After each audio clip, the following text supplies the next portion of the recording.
orúkọ yín. orúkọ tèmi ni Fatai Malo alias Malo. Bàbá ta ni. Fatai bàbá Ahmed Àyìndé Ọlọ́ládé Ọdúnsì. Àṣàkẹ́ mi mọ̀ pa Àṣàkẹ́ yẹn ìyẹn lè yẹ nìyẹn. Ẹ kọ́ lè mọ̀ pé yìí ni bàbá ẹ̀ ní. orúkọ tèmi sọ ni Ahmed Ọlọ́ládé Àyìndé Ọdúnsì. orúkọ ẹ̀ nìyẹn. orúkọ tó ń lò tó fi ń kọrin òun ni Àṣàkẹ́. Bàtẹ́mi náà ń kọrin Malo Lawa Àṣàkẹ́ ló kọrin. Bàtàwọn náà ń kọrin Malo Lawa làwọn náà lò.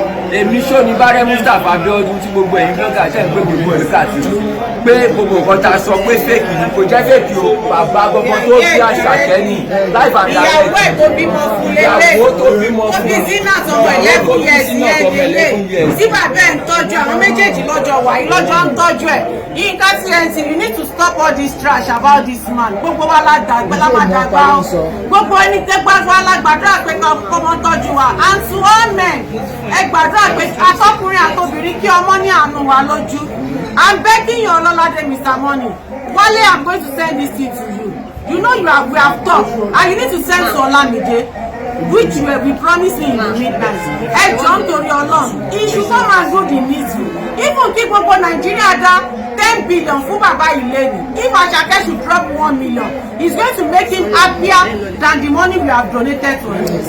That is one thing I want you to know. And Quran ti sọ inú Ramadan láwà. Ó ti ní alẹ́ àzáàrù ìzáàrù ni gbogbo nǹkan tá a bá ṣe láyé ìyá máa jèrè ẹ̀. Ọlọ́ládé, I want you to grow, which you have grown already, and we need more about it. Almighty Allah will keep on putting you more enough about it. Please take care of your daddy. Malo Fatai. I'm begging you for the sake of Almighty Allah. Malo Fatai, daddy ẹni, kò ń ṣe daddy ti tèmi o, daddy ti ti ẹni o. O lè fi bàbá mi ṣe bàbá o, bàbá ti ti ẹni. Ọlọ́run á ràn ẹ́ lọ́wọ́ tó máa fi tọ́jú bàbá ẹ̀. Me, I'm not going to go to your mother's matter, but you need to do the needful and take care of your father. Kó má gbọ́pọ̀ sọ pé wípé. Má sọ pé wọ́n sọ pé kinní kan yẹn nínú ìsàlẹ̀ kó yẹ yìí máa rí lé 40 million 50 million tẹ́ máa bíìlì sí bàbá yìí máa fi máa jẹun tó bá mọ̀ kó fẹ́ tẹ́kì. Gbogbo ìsàlẹ̀ kó dẹ̀ lọ́ọ̀fù ẹ. Àlọ́ bá padà lẹ́yìn ẹ̀ o. Bàtọ́jú bàbá ẹ̀. Orúkọ bàbá ẹ̀ sí kọ́ máa fi rẹ́ǹtì yẹn jẹun. Malo Lawa. Wọ́n gbèrè pé púpọ̀ lọ́wọ́ ẹ̀ náà. Gbogbo ibi tí yàn bá ṣiṣẹ́ sí náà ló ti máa ń jẹun. Mo bẹ̀ nítorí Ọlọ́run. About Zinat, you need to take care of Zinat. Ìyá Zinat. And ìyá Zinat wà ní bíbá and you are talking about Zinat. The lady said you can go and do DNA test for her. Everybody, if you any father that can want to pick it, kó lọ ṣe DNA. Kó lè mọ̀ pé ọmọ ẹ̀ if you are doubting it because ọkùnrin máa ń parọ́ pàwọn kọ́ làwọn lọ́mọ. DNA will bring the proof out. Ibi tó bá ti fẹ́ lọ ṣe DNA, ìyá Zinat máa tẹ̀lé ẹ lọ, àwọn fámìlì ẹ máa tẹ̀lé ẹ lọ. Malo náà lè lọ ṣe súná, Malo náà lè lọ ṣe súná ọmọ yẹn. Ọlá bàbá Adéjì, onísàkáyà lọ́pìn. Ó ti pa ìlélẹ́ lórí, kó tó lè rí ọkọ̀ fẹ́ǹsì ó máa pẹ́. Ẹ jọ̀ọ́ now, ẹ jọ̀ọ́, you guys should just please now. Ẹ jọ̀ọ́ nítorí Ọlọ́run, Almighty Allah will help every one of us that want to donate. Nǹkan tèmi fẹ́ sọ kò púpọ̀, àmọ́ nǹkan tí n fẹ́ sọ ni pé gẹ́gẹ́ bí nǹkan tó ń ràn tó ń jà àwọn èèyàn káàkiri pé òun ṣe bàbá tó bí Àṣàkẹ́ yìí, bàbá tó bí nìyí o máa ń lo òun ló bí Fatai Ọdúnsì Malo Lawa ìsàlẹ̀ kó láwa yín o nílé bàbá ẹ̀ gangan láwa òun láwa báyìí orúkọ tèmi ò ní padà ṣó ní Bárẹ́ Mustapha Abíọ́dún èmi gangan lọ́nà fi ṣe gàrí tíra bàbá yìí tọ́lọ́hún ò fi jẹ́ kó ti dẹni àná o tó nǹkan ti fẹ́ sọ kò jù yẹn lọ ẹni tó jẹ́ ìyá ọmọ ẹ̀ tó bí òun ló wà lẹ́gbẹ̀ẹ́ wa yìí. Ó dẹ̀ tọ́jú bàbá ẹ̀. Òun ni ẹ bá wa ẹ ṣàbá wa sọ fún kó wá bó ṣe máa wá tọ́jú bàbá yìí ò gbọ́dọ̀ kú o bí nǹkan kò gbọ́dọ̀ ṣe o. Mo ti sọ yín pé ìyá Zinat. Malo ẹ̀yin náà dáhùn fún wa jọ. Malo Lawa orí jẹ́ orí rere. Orí ta fi mọ̀ ẹ́ nìyẹn. Bọ́ìsì o. Ìsàlẹ̀ kó o dàbọ̀ o. Àgórí wá sílé. Onídẹ̀rẹ́ o, onídẹ̀rẹ́ o.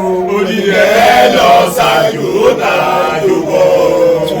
Ká lówó, ká má mọ̀ sí o. Àgórí wá sílé. Ẹ̀gbọ́n jogún ẹ̀ ni. Ó ta lé mi. Owó orin yẹn lé ní o bàbá ẹ̀ ló ń kọ́ Malo Lawa ó ta lé mi. Gbogbo olùtọ́ mọ̀ ọ́ níjẹ́ tó mọ̀ ọ́ jẹ́ bàbá ẹ̀ ló fi jọ. Help us to share it to reach everybody about alala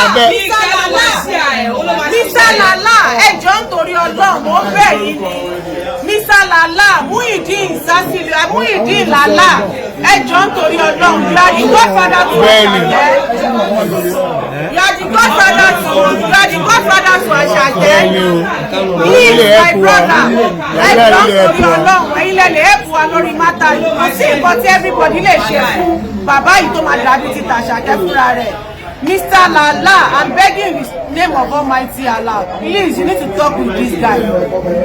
Almost here training me, so they appreciate it. I think I can say, maybe like 3 of his shows already there. Please, the way he's doing it for you, even if it is 10% of it, then you're ready for building. Àlàáfíà de la tọrọ kó jẹ. Ìyá Zina ti dẹ̀ tó bá fẹ́ lọ tọ́jú ó bá fẹ́ lọ ṣe DNA fún Zina kó lè máa ṣe ní fún ó lọ ṣe DNA bàbá yìí sọ pé àwọn làwọn ṣe kó wọn mú lógóyún tí ó bá dẹ̀ ọlá bàbá àbèjì ló wọ́n ti ṣeré. Kó lọ ṣe DNA kó lọ ṣe nǹkan tó bá wù lórí ọmọ yẹn kó lè tọ́jú ọmọ tó bá tọ́jú ọmọ ló lè jèrè ọmọ ẹ ṣe gan please try and share. This is Landmark Fabrics and National okay. Mr. Mustapha is my friend. He's the one that brought me here. Mr. Mustapha Sholibare brought me here. Thank you very much. God bless everyone. Daddy ti ti ẹni o. O lè fi bàbá mi ṣe bàbá o, bàbá ti ti ẹni. Ọlọ́run á ràn ẹ́ lọ́wọ́ tó máa fi tọ́jú bàbá ẹ̀. Me, I'm not going to go to your mother's matter, but you need to do the little and take care of your family. Má sọ pé wọ́n sọ pé kinní kan yẹn nínú ìsàlẹ̀ kó yẹn yìí máa rí lé 40 million 50 million tẹ́ máa bíl sí bàbá yìí máa fi máa jẹun tó bá mọ̀ kó fẹ́ take care of your family. Yes. Tó bá mọ̀ kó ní take care of ọmọ rẹ ó ní di building kan gbogbo orúkọ bàbá ẹ̀ sí kọ́ máa fi rẹ́ǹtì yẹn jẹun. Wọ́n gbèrè pé púpọ̀ lọ́wọ́ ẹ̀ náà gbogbo tí wọ́n bá ṣiṣẹ́ sí náà ló ti máa ń jẹun.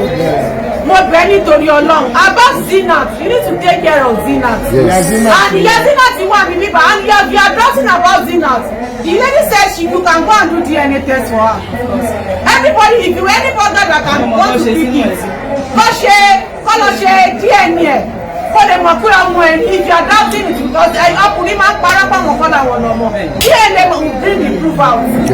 Ibi tó bá ti fẹ́ lọ ṣe DNA ìyá Zinat máa tẹ̀lé ẹ lọ àwọn fámìlì ẹ̀ máa tẹ̀lé ẹ lọ máa lónà tẹ̀ ló ṣe súná ọmọ yẹn wọ́n lè rí lẹ́yìn ìsìn ó ti pa ìlélé lórí kó tó lè rí ọkọ̀ fẹ́ǹsì ó máa pẹ́ ẹjọ́ náà ẹjọ́ you guys should just please now ẹjọ́ nítorí Ọlọ́run Almighty Allah will help every one of us but I want to donate. Nǹkan tèmi fẹ́ sọ púpọ̀ àmọ́ nǹkan tí fẹ́ sọ ni pé gẹ́gẹ́ bí nǹkan tó ń ràn tó ń jà àwọn èrò ẹ̀ káàkiri pé kò ṣe bàbá tó bí Àṣàkẹ́ bàbá tó bí nìyó máa ló bàtà ọdún sí máa ló la wà ìsàlẹ̀ kó la wà yóò nílé òun la wá báyìí lórúkọ tèmi ò ní padà Ṣónibáré Mustapha Abiodun èmi gbọ́ngàn Ọlọ́run fi ṣe gàrí tíra bàbá yìí tọ́lọ́run ò fi jẹ́ kó ti tẹ̀lé àná o tó nǹkan ti fẹ́ sọ kò gbìyànjú ẹni tó bẹ̀ ìyá ọmọ ẹ̀ tó bí òun ló wà lẹ́gbẹ̀ẹ́ wa yìí òun ni ẹ bá wa ẹ sábà wa sọ fún kó wá bó ṣe máa wá tọ́jú bàbá yìí ò gbọ́dọ̀ kú nípa kó gbọ́dọ̀ ṣe Yazina